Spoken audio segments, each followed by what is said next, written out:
Nitong September 21, 2025, nagkaroon ng malawakang kilos protesta sa Pilipinas na may isang panawagan. Dapat may managot sa mga maanumalyang flood control project ng pamahalaan. Naglabasan kasi ang mga unfinished, substandard at ghost project na malaking tulong sana sa isang bansang daanan ng malalakas na bagyo. Kaya marami ang namangha noong nagtrending online ng Haro Floodway ng Iloilo City. Naobserbahan na nagkaroon ito ng malaking tulong sa lungsod sa kasagsagan ng Bagyong Tino. Marami rin ang namangha sa maganda at malusog na mangrove forest ng lungsod. Paano nga ba natulungan naman ito ang Iloilo City? At hanggang kailan ito mananatiling epektibo? Matagal ang nakaranas ng matinding pagbaha ang Iloilo City dahil sa lokasyon nito. 3 metro lang kasi mula sa sea level ang taas ng kalupaan nito at matatagpuan rin sa lungsod ang ilang mga ilog, ang Iloilo River, Haro River, Tigom River at Aganan River na lahat ay maagos papuntang Iloilo Strait. Dagdag pa riyan ang pagiging bahagi ng Pilipinas sa tinatawag na typhoon belt, kaya hindi maiwasang bayuhin ang lugar ng malalakas na bagyo at matinding pagbaha. Isa na rito ang dilubyong hatid ng Bagyong Frank noong 2008. Ang nakita nilang solusyon at nagsilbing simbolo ng pagbabago sa lungsod ay ang pagkakatatag ng Haro Floodway. Natapos ang proyektong pinagtulungan ng Japan International Cooperation Agency o JICA, Department of Public Works and Highways o DPWH, National Housing Authority at Iloilo City Government noong 2011. Pero hindi lang ito dahil sa naranasan nilang kalbaryo mula sa Bagyong Frank, kundi dahil sa ilang dekada ng kakulangan sa maayos na flood control system ng lungsod. Nagsimula ang proyekto taong 2007. Sa pamamagitan ng floodway na ito, naililihis ang daan ng rumaragas ang tubig mula sa Tigom at Aganan Rivers para dumiretso na agad sa dagat at maiwasan ang pag-apaw ng mga ito. Sa ngayon, malaking ginhawa ang dala ng floodway para sa mga Ilonggo. Pero paalala ni Engineer Melvin Porzuelo, Principal Coordinator ng Green Forum Western Visayas, may hangganan ito. Nakakatulong ang Haro Floodway kasi ang experience natin before, mga halos every other year binabaha yung Iloilo City, lalo na yung mga Haro, La Paz area. So nabawasan yan dahil sa Haro Floodway.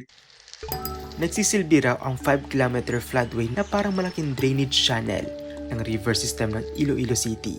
Kapag malakas ang ulan, sa halip na dumiretso ang tubig baha mula sa iba't ibang ilog papasok sa Haro River, sinasalubong ito ng floodway at dinadala diretso sa Iloilo Strait.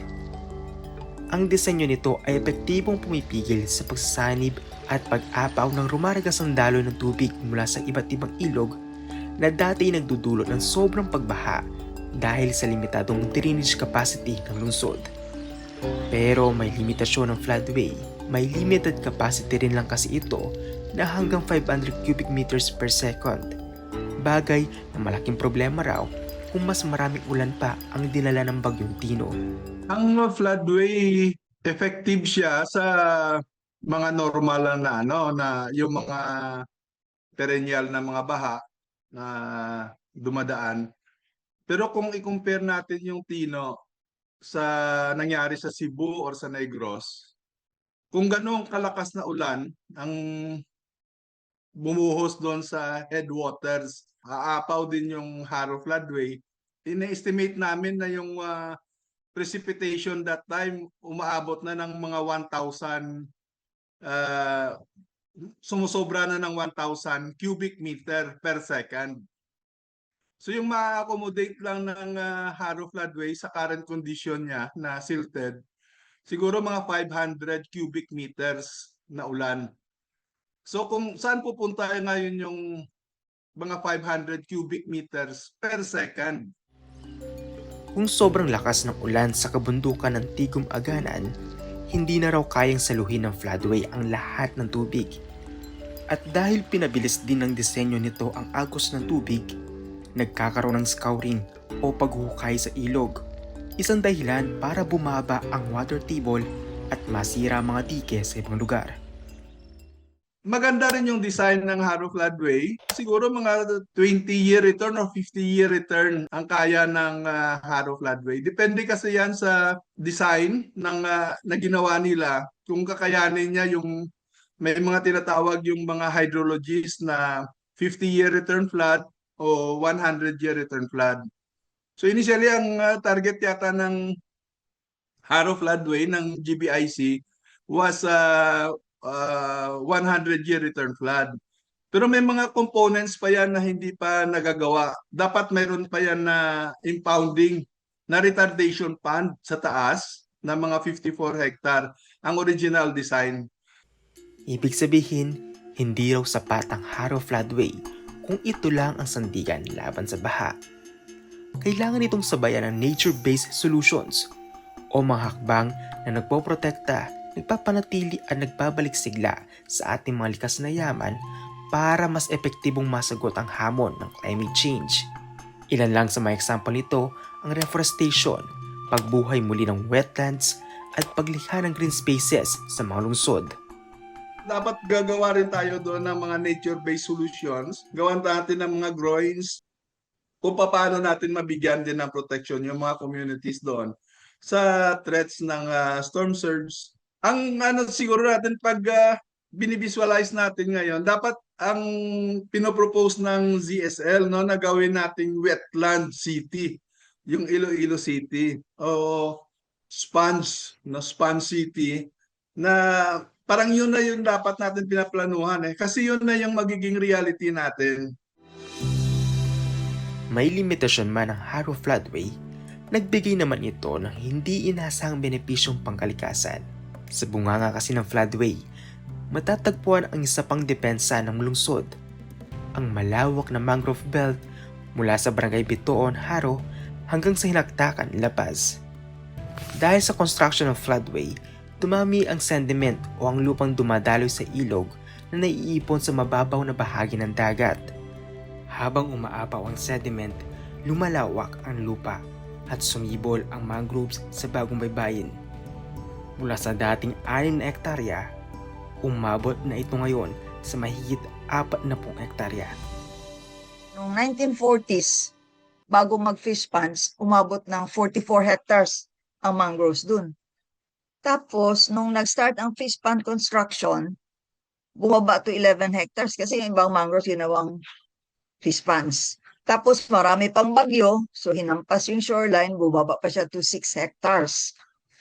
But, after the floodway construction, ito yung sediment na 1.4 km, masaya si mangroves at again, 40.4 hectares. So, yun ang nadagdag ng mangrove area na natural. Hindi siya plantation, It was a good consequence, unintended but very good. And the credit naman of the local government, hindi yun ginalaw. It was just left as is. So, bale, para may protection. Ang mga mangrove sa lugar na ito ang unang sumasalo sa lakas ng alon at storm surge na nagsisilbing epektibong natural flood control system. May mangrove ka dun. Paghampas ng alon, during the high tide, halimbawa, siyempre hindi siya didiretso kasi ang daming nakaharang. Ang daming nakaharang na matatagalan siya bago siya umakyat dun sa.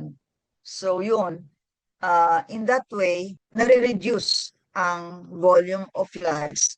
But more importantly, yung surge, kasi yung waves, may damage yun, di ba? Pero pag may mangroves ka, walang damage. Kasi yung mangroves ang mag-absorb ng wave energy.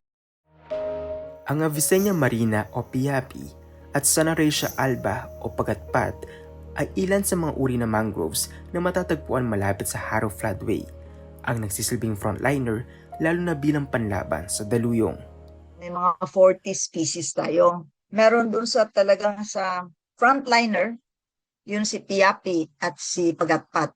The most effective sa frontline sa defense, si bakaw, sa loob si bakaw.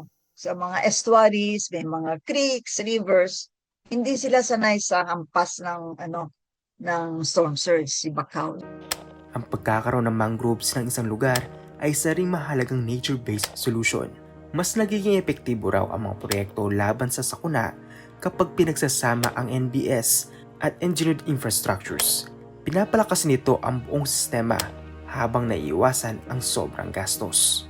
Basically, yung floodway is really gray infrastructure. But the mangroves outside, naging green infrastructure, naging nature-based yun. So magandang combination, green-gray protection. Yung green-gray is working with nature, no? Kasi tayo, ito yung planet Earth, no? May plants, may animals, may living things, ganun. Tayo, ang problema natin, naging dominant tayo. Nag-dominate tayo, akala natin lahat masusolve ng human intelligence, human invention, human construction, ganun. Parang ini-ignore na natin or we take for granted yung nature. Ang ano ko is, may respect tayo sa kalikasan. Pero habang pinoprotektahan ng mga mangrove ang Iloilo City, sila rin ay nasa panganib. Sa Sunset Boulevard, makikita ang mga mangrove at abandoned fish ponds na unti-unting nagiging likas na mangrove forest muli. Pero ayon kay Dr. Primavera na base sa Iloilo City, may mga planong tambakan at gawing commercial area ang ilan sa mga ito. Maaari itong maging problema sa oras na tuluyang tumaas ang sea level at bumaba ang lupa sa Iloilo City. Kasi by 2050, magiging flooded na yan according to these scientific studies, no? The best way for resilience, gawin na nating mangroves. So pagdating ng baha, si mangrove, sanay naman sila, di ba? Ang definition ng mangroves, they are intertidal. Sanay sila sa dagat. So walang problema. Samantalang if you put up buildings dyan, commercial buildings, anong mangyayari sa buildings mo? Malulunod. Sasabihin ng iba, okay lang yun, total naka-return on investment na kami. Oo nga, pero ano nangyari sa kalikasan? Sira naman. At saka, the greater society ng mga Iloilo people na dito nakatira, magsasuffer sila, di ba? Ang pinagsamang nature-based solution at engineered infrastructure sa Iloilo City bilang pangontra sa mga baha ay kakayanin din naman umanong gayahin ng ibang lugar sa Pilipinas. Pero magiging posible lamang ito kung pag-aaralan ng mabuti ang magiging disenyo ng bawat proyekto at isa sa alang-alang ang kalikasan.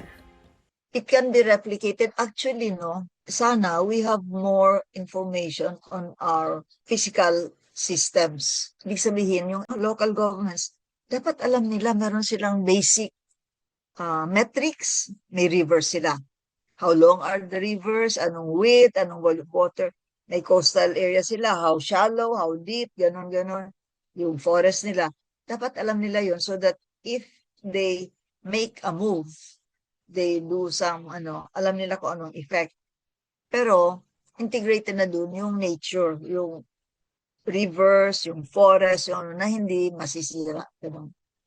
Sa huli, ipinakita ng Iloilo City na posible ang maayos na flood control system kapag pinagsama ang siyensya, tamang pagpaplano at malasakit sa kalikasan. Mga paraan at programang hindi lumalaban sa kalikasan, kundi kumikilos kasama nito. Dahil ang bawat bagyo at baha ay likas na panganib lamang. Pero nagiging trahedya mga ito dahil sa palyadong pamamahala at sistemang hindi handa.